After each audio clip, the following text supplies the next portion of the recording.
উপস্থিত সশস্ত্র বাহিনীর প্রিয় কর্মকর্তা এবং সদস্যবৃন্দ, সশস্ত্র বাহিনী কোনো নির্দিষ্ট ব্যক্তি, পরিবার কিংবা দলের সম্পত্তি নয়। সশস্ত্র বাহিনী একটি স্বাধীন রাষ্ট্রের শক্তি এবং মর্যাদার প্রতীক।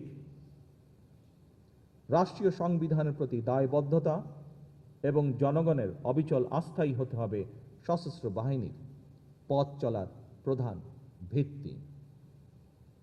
দেশের স্বাধীনতা, সার্বভৌমত্ব রক্ষা করাই আমাদের প্রতিটি সদস্যের একমাত্র এবং পবিত্র চূড়ান্ত দায়িত্ব।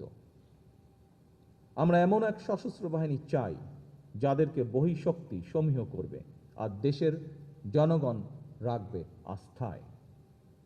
পেশাদারিত্বের প্রশ্নে কোনো আপোষ না করে সশস্ত্র বাহিনীকে সবসময় একটি সুউচ্চ আদর্শিক অবস্থানে থাকতে হবে। রাষ্ট্রীয় মর্যাদা রক্ষায় শহীদ রাষ্ট্রপতি জিয়াউর রহমান সশস্ত্র বাহিনীর প্রতিটি স্তরে দেশপ্রেমের যে অগ্নিশিখা জ্বালিয়ে দিয়েছিলেন তা যেন কখনো নিভে না যায়।